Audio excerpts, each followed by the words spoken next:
So what you're seeing here are some really distinct, really deep and really ugly shift lines. Now these occur in resin 3D printing when either your room or your resin is too cold, maybe the model's not supported properly. There's lots of different reasons why these can happen, but in this case it's because my rod wasn't lubricated properly, which sounds a lot weirder than I meant it to. Basically, when you're 3D printing, you have this large screw rod long bolt that goes all the way through the printer, and mine had not been greased in a long time, it had not been lubricated, so when I was printing I was hearing this weird noise like gah, and I didn't really think too much of it at the time. I knew that it wasn't right, but my prints seemed to be coming out okay. But then recently I started noticing these lines and they were getting worse and worse. Now this is hopefully a problem that I've since fixed. I rectified it before I went to London to ToyCon. But what I wanted to do in today's episode is just show you some of the problems that I've run into, because I've been printing now for quite a few years and I still run into so many problems on the regular. So I figured it would be helpful to show you some of the stuff that I've run into recently, some of the problems, and then also show you some of the successful things that I've printed as well, because I've had so much good and bad on both sides.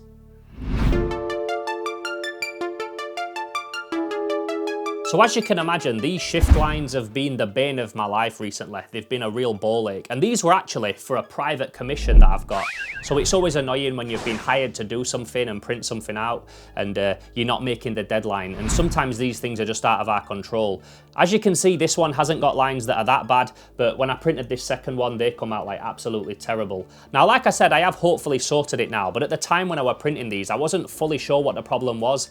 Now, when it comes to resin printing and things, it's really good for doing organic structures, figures, action figures, that kind of thing, models. But when it comes to buildings, vehicles, anything with a straight edge, anything like that, it's not always the best is resin printing, which is why a lot of people do that kind of thing in FDM, which is filament printing, a completely different type of printing to what I do currently.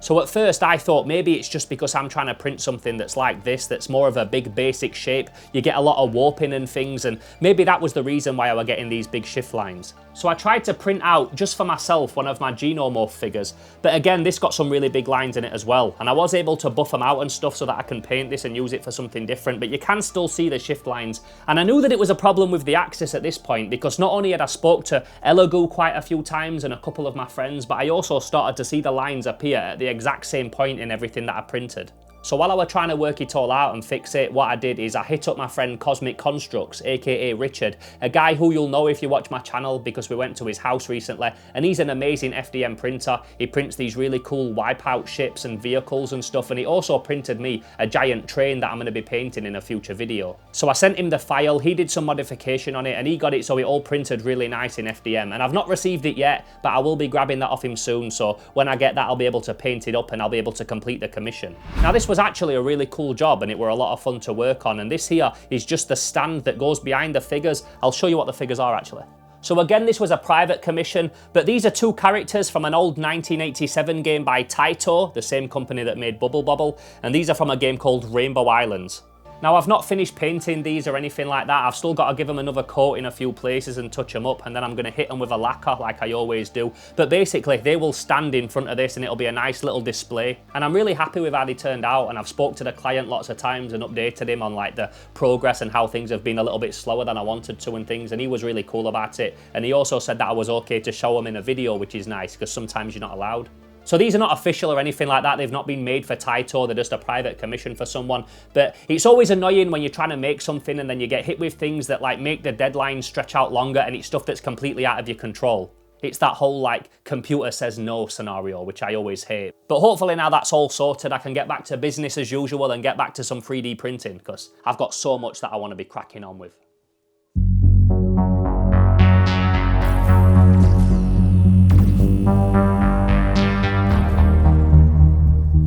So a couple of weeks ago now, I created this guy who was a 3D scan and a 3D print of my 2025 Big Bot Bash entry, which was a whole kit bashed robot. And I've done a few videos on these now, a couple of videos covering how I printed this thing and how I painted it and stuff. But something that I only touched on in the last episode that I did on it was his horn, his eyes, and these little pipes at the side that were actually 3D printed directly in that UV pink colour.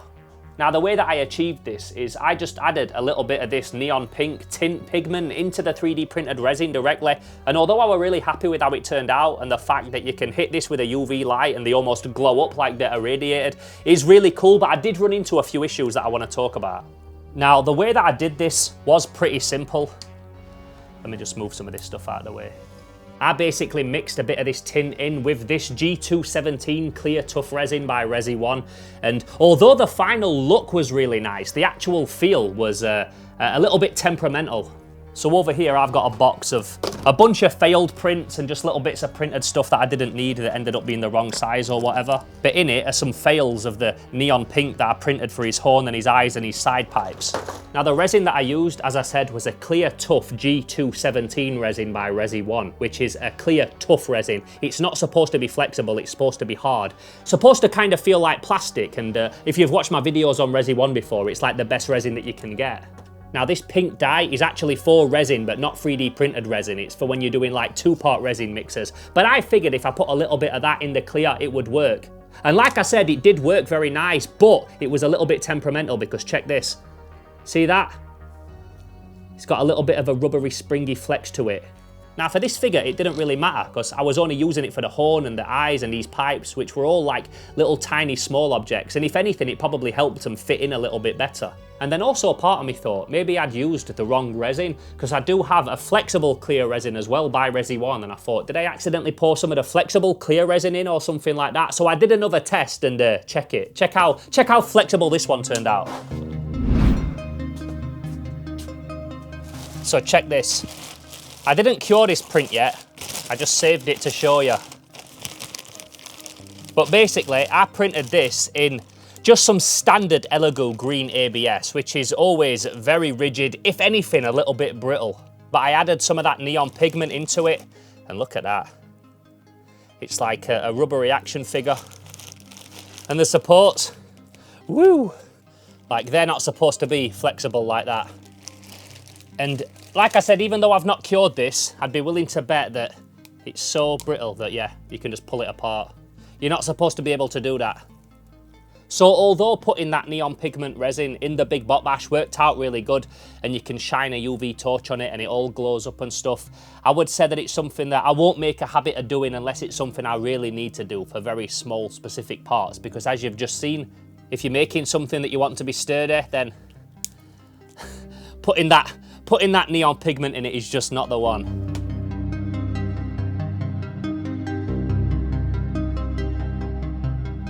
So speaking again of 3D prints that you can pull apart in your hands like jelly, I've got one behind me that I saved to show you that has a very similar feel but for a totally different reason. Check this.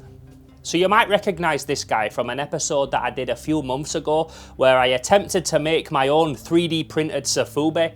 Now, Sofubi is a traditional Japanese way of making toys. It's a very expensive way of making toys. You can only get it made in certain parts of the world. I have done it before. I've got a couple of Sofubi that I've made with creative friends. There's Turgo here. He's one that I made with Vega relics. And I've got Sofubi all over my house and all over my studio. This is one that I picked up the other day from the Ancient Mariner from ToyCon. So this is Zeton from Ultraman, one of the most iconic characters in the Ultraman franchise, and this is a prime example of a large Sofubi. And I love Sofubi, I love the way that it feels. It's one of my favourite types of toys and toy making, but because it is so hard to make Sofubi, there's such a big turnaround to get it and stuff, I wanted to try and make my own in a 3D printed style. And there was a guy called Shinmaru already doing it, and he taught me so much about how to do it, but basically I did a few episodes experimenting with how to make my own, and by the end of the second episode, I had one that was like 95% perfect. Now since then I've improved on the formula and the technique even more, and I'm going to show you the finished one in a minute, but I wanted to show you this guy first. So this one actually printed out perfect, and when you've 3D printed something, you've got to wash it in isopropyl alcohol and then you've got to cure it in UV light, which like bakes it all together and makes it so you can sand it and paint it and that kind of thing. So I printed this guy perfect, no problem, came out really nice, and then I put it in the isopropyl alcohol, I turned the washing machine on, and then I went out for a bit, and I completely forgot that I'd put it in there, and it wasn't until like 2 days later that I was like, oh no way, I forgot I left it in the IPA. So I pulled it out, and although the print was perfect, basically because it had been soaking in the IPA for so long, it had turned it super fragile and delicate. Like look, it just tears. It just tears like beef jerky.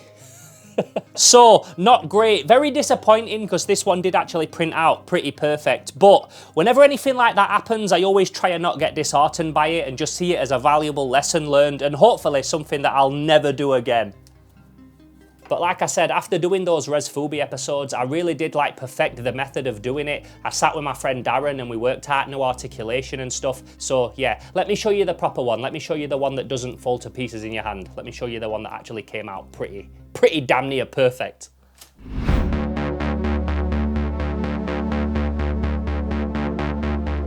So again, if you watched my ResiOne episode, my resin 3D printed Sofubi episode, you'll recognize these two, which were the two final ones that I finished with in that video.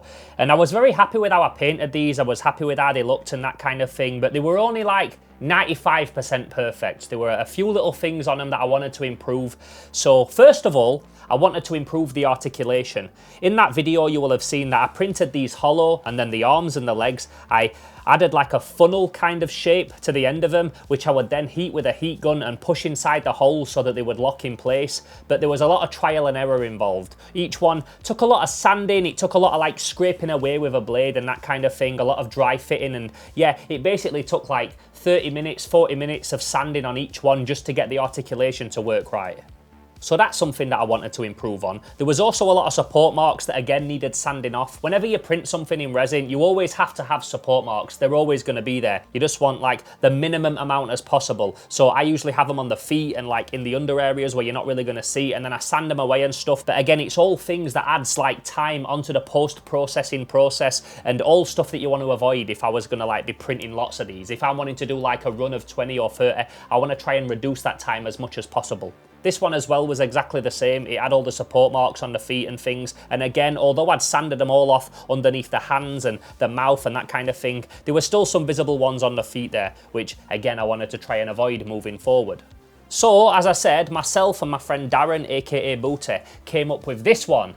So this now is the new and improved version. Now what we did is we changed the articulation so it was the exact right size that it should be, the funnel was the exact shape and things, and now I can print one of these, heat it with a heat gun and push it straight into the hole and it fits perfect without any sanding involved.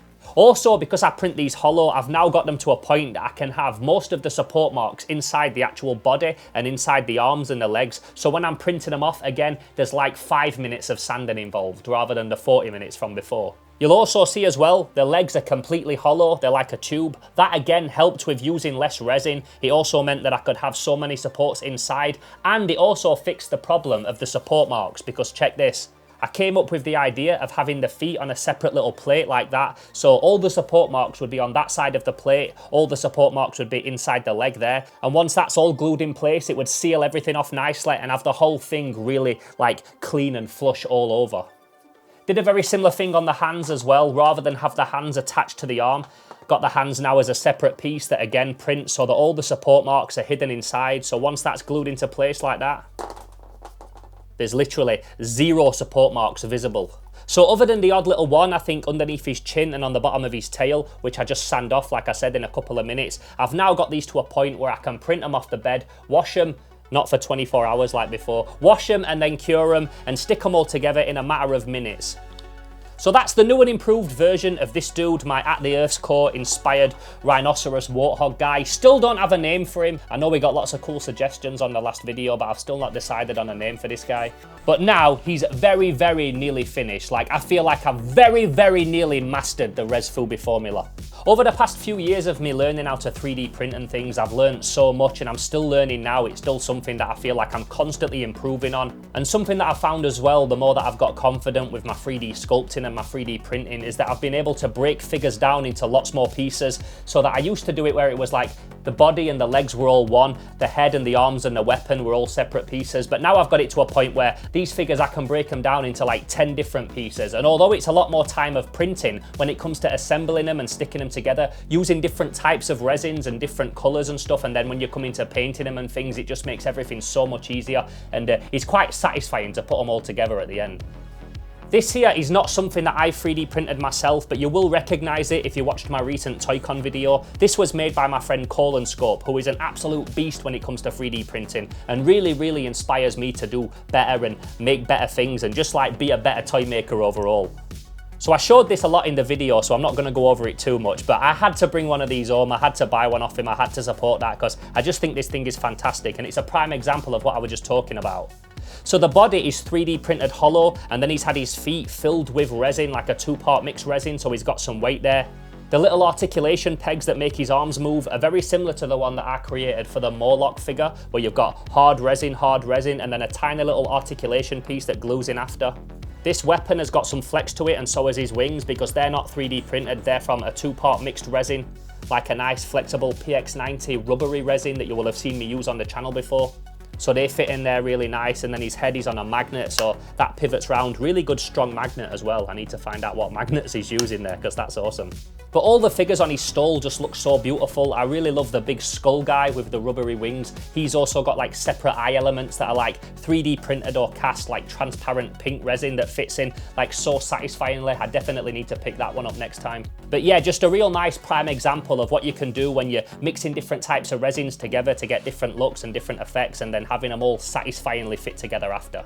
So I'll put Colin Scope's Instagram handle down below if you want to check these out for yourself. Maybe you want to get yourself one. But yeah, this inspires me to do more stuff. I'm just super inspired right now, and I've got so many cool ideas that I want to do moving forward. So if you want to help support these ideas, you want to help support what I'm doing here at Slimehouse, the best place to do that is over on my Patreon at patreon.com/SlimehouseTV. I'll put all the information for that down in the video's description. You get access to our Discord, you get access to exclusive STLs from time to time, and fundamentally just help me keep doing what I'm doing here at Slimehouse and making this brand and this studio and everything else that I'm doing here bigger and better than ever. Like I said, I've got some really cool stuff planned for future videos. I've been outside spraying for the last couple of days, working on something really big that's like one of those videos that's going to take a while, like a good couple of weeks, couple of months. So that's something that I'm slowly working on in the background. But I wanted to get something small out today, just like an unscripted, chatty one, to show you where my head's at, show you what I've been working on, show you some of the problems that I've run into, and then also how I fix some of those problems. So I hope if you're in this world and you do what we do, you found it helpful. And I also hope that if you're not in this world and you just like to live vicariously through my videos and other people like this as videos, then I hope you found it fun and interesting as well. As I've mentioned multiple times, I've got so many cool videos planned for the future, so I'm going to crack back on with them now. But I hope you enjoyed this video today. As always, with all the other stuff that you could be watching on YouTube, it really does mean a lot that you come back here every single week and watch some Slimehouse TV, and I hope to catch you in the next one. But until then, I'm Theo Kane, this is Slimehouse TV, these are my 3D printed projects, not this one, this is Colin Scopes, and I'll catch you in the next video, but until then, I'm gone. Pow.